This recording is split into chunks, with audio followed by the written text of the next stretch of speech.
Assalamualaikum warahmatullahi wabarakatuh. Perkenalkan, nama saya Nunung Suhana SPDI, mahasiswa PPG PAI dalam jabatan 2, Universitas Islam Sunan Gunung Jati Bandung, kelas K2 13.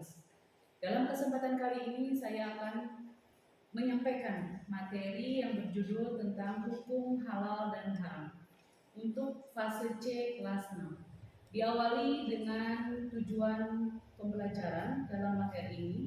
Tujuan pembelajarannya yaitu yang pertama, menjelaskan pengertian halal dan haram. Yang kedua, mengidentifikasi contoh-contoh halal dan haram.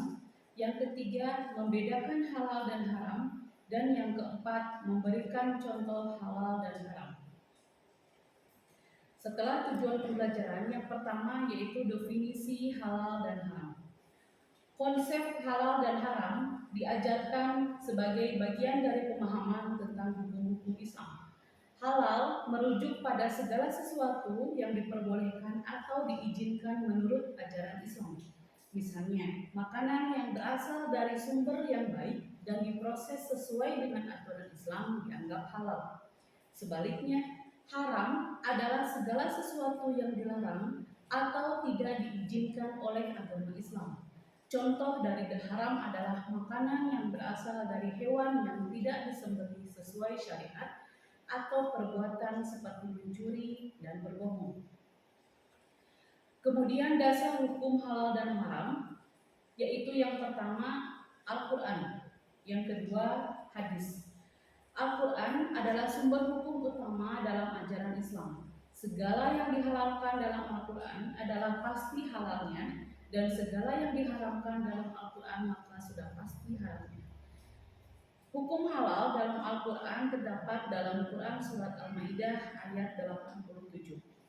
Sedangkan untuk Al-Hadis atau Sunnah merupakan sumber kedua setelah Al-Quran dalam menetapkan hukum dan peraturan hukum halal dan haram. Dilanjutkan dengan cara mengidentifikasi halal dan haram. Makanan halal dalam kemasan yang telah memiliki logo bersertifikat halal yang diberikan oleh Dewan Muslim atau Dewan Pengawas Halal. Beberapa makanan hanya memiliki tulisan atau logo halal, ini juga baik, walaupun tidak resmi. Tetapi berhati-hatilah dalam mempertimbangkan apakah kita dapat mempercayai sumbernya atau tidak. Di Indonesia sudah ditentukan logo halal yang diterbitkan oleh Majelis Ulama Indonesia atau MUI seperti ini. Logo halal yang berada di Indonesia yang diterbitkan oleh MUI. Kemudian dilanjutkan dengan sebab-sebab halal dan haram. Halal dan haram bisa disebabkan oleh beberapa hal, baik zat, sifat, atau proses pengerjaannya. Yang pertama, berdasarkan zat asal. Allah Subhanahu wa Ta'ala telah menetapkan sesuatu yang haram karena zat asalnya, seperti bangkai, darah, dan babi. Yang kedua, karena sifat asalnya. Perbuatan dan sikap yang sifatnya buruk, jahat, seperti berjudi atau syirik, diharamkan oleh Allah. Semua yang dilakukan bersifat buruk, jahat, berjudi atau syirik, walaupun dengan niat, cara dan hasil yang sebagus apapun, maka itu bisa dikategorikan haram. Yang ketiga, prosesnya. Halal atau haramnya sesuatu bisa disebabkan oleh prosesnya. Dari proses pembuatan, pengerjaan, atau cara mendapatkannya akan menentukan hasilnya halal atau haram. Kecuali sesuatu yang asal zat dan sifatnya haram tidak bisa dirubah menjadi halal walaupun prosesnya bagus dan benar. Nah, itu adalah sebab-sebab halal dan haram. Kemudian cara mudah memastikan makanan dan minuman yang halal. Yang pertama, pilihlah bahan makanan dan minuman yang jauh dari unsur haram. Yang kedua, biasakan baca komposisi bahan pada kemasan makanan atau minuman. Dan yang ketiga, pilihlah tempat makan atau minuman dengan kemasan yang ada label halalnya. Kemudian, contoh halal dan haram. Contoh halal dan haram pada makanan dan minuman. Yang pertama, makanan halal. Contohnya nasi, susu, telur, ikan, belalang, dan semua hasil bumi itu termasuk makanan halal. Contoh minuman halal, contohnya air murni, susu sapi, susu kambing, dan air susu ibu.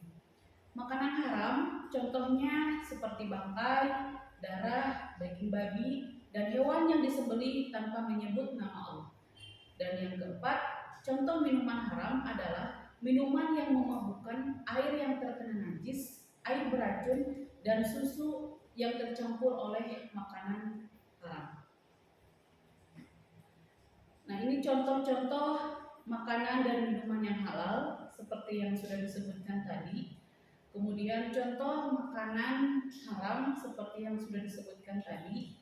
Dan ada logo halalnya. Jadi semua makanan atau semua minuman apabila dalam kemasan tersebut terdapat logo halalnya, maka sudah bisa dipastikan bahwa makanan atau minuman tersebut bisa dikonsumsi oleh orang muslim atau bisa dipastikan makanan tersebut halal.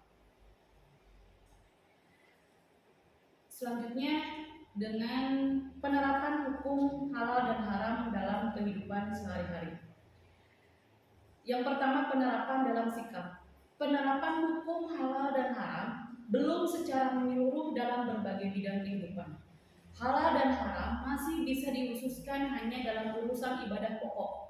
Kita berbuat sesuatu yang buruk, umumnya sikap kita tidak merasa berdosa telah melakukan tindakan yang dilarang. Misalnya, ketika kita makan nasi tidak dihabiskan, nasi sisa dibuang ke tempat sampah. Pernahkah kita berpikir bahwa perbuatan tersebut termasuk haram hukumnya karena membazirkan makanan? Kemudian yang kedua, penerapan dalam perilaku. Membuang sampah sembarangan termasuk perbuatan buruk, zolim kepada lingkungan, dan bisa merugikan orang lain. Karena berawal dari perbuatan inilah terjadinya bencana yang menyengsarakan orang lain. Tetapi belum ada yang menghukumnya dengan kata haram, sehingga banyak perbuatan yang merugikan diri, orang lain, dan lingkungan, tetapi pelakunya tidak menyadari bahwa perbuatan seperti itu termasuk haram. Yang kedua, penerapannya dalam konsumsi. Setiap produk apapun yang sudah bersertifikat halal akan mendapat label halal yang ditempel atau dipasang pada kemasan atau tempat lain. Inilah yang harus menjadi pilihan umat muslim. Mengkonsumsi dan menggunakan barang yang halal dan meninggalkan barang yang haram, hukumnya wajib untuk umat Islam. Ya, terima kasih. Mungkin hanya itu pemaparan materi yang dapat saya sampaikan pada kesempatan kali ini. Terima kasih. Assalamualaikum warahmatullahi wabarakatuh.